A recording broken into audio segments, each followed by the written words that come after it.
नमस्कार, खबर control news में आपका स्वागत है। आज हम चांदनी चौक लोकसभा से अमन समाज पार्टी के एमडी नाजिर जी से क्षेत्रीय मुद्दों पर सीधी बात करेंगे। नाजिर भाई, खबर कंट्रोल न्यूज़ में आपका स्वागत है सर।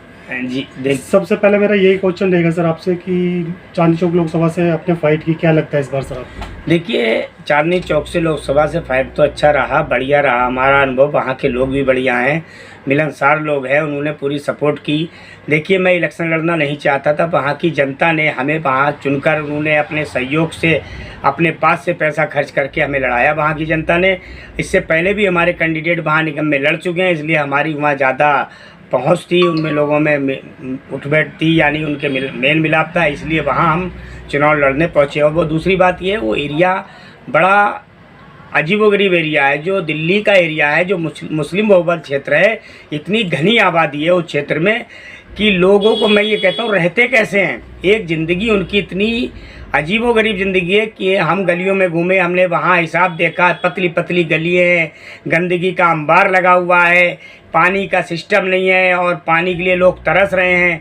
वहाँ बड़ा हिसाब ख़राब कर रखा है इन सरकारों ने, या जो भी एमपी रहे, एमएलए रहे, निगम पार्षद रहे। खासकर एमएलए की जिम्मेदारी वहाँ बनती थी कि अपने क्षेत्र को पानी मुहैया कराएं, क्योंकि दिल्ली सरकार में उनकी है, मगर वो वहाँ की जनता को पानी मुहैया नहीं करा सकते, वहाँ सफाई सुविधा मुहैया नहीं करा सकते। और बड़ी बात ये रही, वहाँ के उप महापौर रहे हैं आले मोहम्मद इकबाल जी, उन्होंने अपने क्षेत्र को सुधारा नहीं। वो तो ये कहते हैं पैसा दे खरीद, इसलिए ऐसा काम क्यों करें जी। वहाँ से मैं बता दूँ, जो एमएलए हैं सर वो प्रहलाद सिंह जी हैं चांदनी चौक से। तो कभी प्रहलाद सिंह जो सरदार जी साहनी जी हैं, उन्होंने कभी इन समस्याओं को लेकर जागरूक नहीं रहे?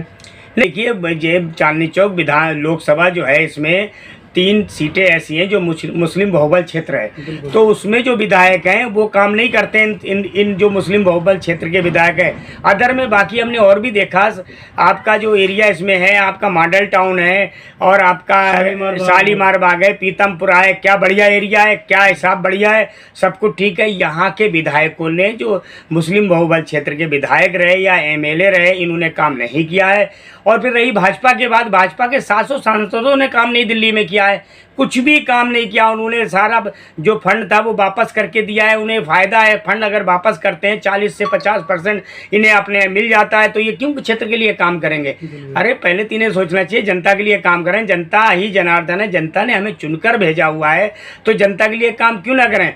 मैं तो जनता से यही कहना चाहता हूँ, इलेक्शन कोई भी हो, कैसा भी हो, आप अपने बीच का उम्मीदवार चुनेंगे, जब ही आपके बच्चों की, आपकी समस्याएं, आपके क्षेत्र की समस्याएं जब ही समाधान होगा। मगर आप जो लोग चांदी के चम्मच खा के पैदा हुए हैं, स्टार्टिंग से पैदा हुए हैं, उन्हें ये स्टील के चम्मच से क्या पता है? उन्हें कुछ नहीं पता, वो तो चांदी के चम्मच के लोग हैं।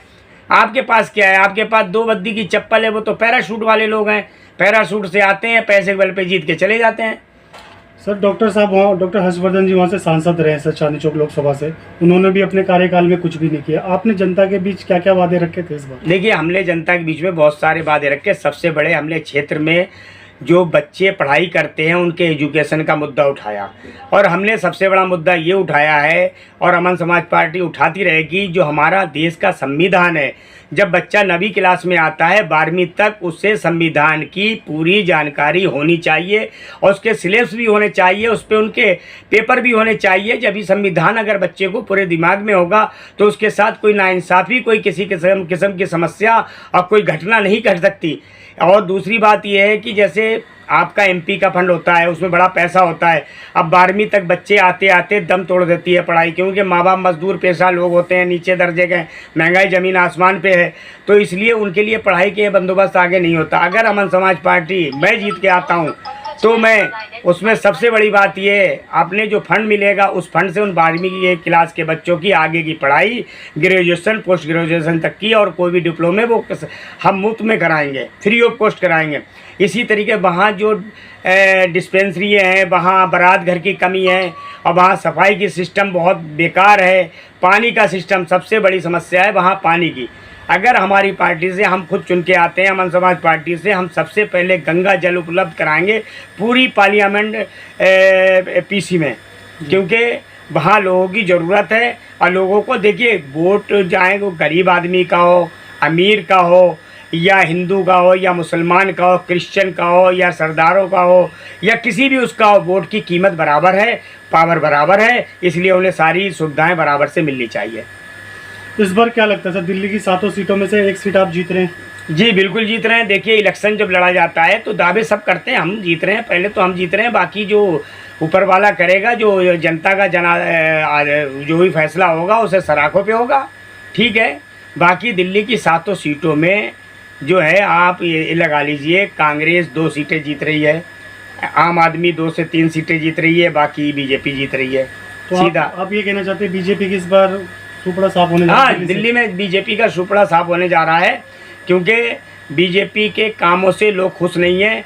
अब लोग समझ चुके हैं, जान चुके हैं कि सबसे बड़ा हमारा जो काम है, हमारे जो बच्चों के लिए है, वो जब तक विकास नहीं होगा, देश की बात नहीं होगी, देश की समस्याओं की बात नहीं होगी, रोजगार नहीं होगा, जब तक देश में कुछ होने वाला नहीं है। वहीं विकास की बात की जाए तो धारा 370 हटा दी मोदी जी ने, 3 तलाक के मुद्दे को खत्म कर दिया सर, अयोध्या में राम मंदिर बना। मैं आपको बताऊं जी, कश्मीर से धारा 370 नहीं हटी है, 370A हटी है। आपकी जानकारी के लिए बता दें, आप इनका शेड्यूल उठा के देखें कि ये लोग बेवकूफ़ बना रहे। कश्मीर में अभी आपके सामने हो जाएगा। दर्शकों को बताएं ए में क्या आता है, 70 में क्या? देखिए 70 जो है वो सीधा है कि आप एक रूल है, अगर 370 डायरेक्ट कटती है तो जो उसकी धाराएं उपधाराएं सब समाप्त होती हैं, और 370A जो है ये उपधारा में आते हैं, ये उपधारा से हटाते हैं। उन्हीं हटाया है, लोगों से कह रहे हमने 370 हटा दिया। अरे भाई कहाँ हटा दिया, नोटिफिकेशन दिखाओ मुझे, पूरा कंप्लीट दिखाओ। ये झूठ के पुलंदे हैं और बेवकूफ़ बनाने के फार्मूले हैं इनके। अभी बहुत सी चीज़ें ऐसी हैं कश्मीर में जो इन्होंने हटाई नहीं है। अब 370A इन्हें हटाने की ज़रूरत क्यों पड़ी?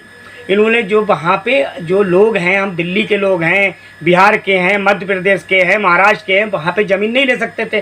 370A हटाने से वहाँ जो इन्होंने लैंड का हिसाब है वो इन्होंने आम पब्लिक के लिए खोला है, जान का ज़्यादा कर अडानी अंबानी के लिए।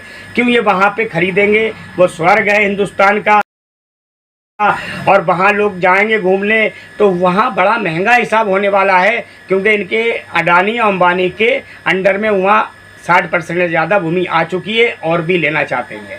जी सर, आप ये बताएं कि अगर मोदी जी आ जाते हैं इस बार हिंदुस्तान के अंदर तो क्या संविधान बदल दिया जाएगा? देखिए संविधान तो नहीं बदला जा सकता, ये लोग गलतफहमी का शिकार हैं बीजेपी वाले।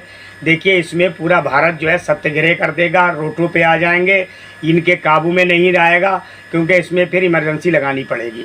अगर मोदी जी आ जाते हैं तो ये तो खाली एक बात, ये तो जुमले छोड़ते रहते हैं। अमित शाह कह रहे हैं कि मोदी गारंटी, काय की गारंटी? ये तो एक जुमला है इलेक्शन का, तो सब इलेक्शन के जुमले हैं, ये कुछ नहीं करने वाले। ये ऐसी जैसे 370 के बारे में कहा 370 ये हटाइए, इसी तरीके से जुमले हैं। संविधान कैसे हटा सकते हैं? संविधान जो भारत देश है हमारा 99 साल के पट्टे पे है और उसी संविधान पे लागू है, कैसे हटा देंगे ये?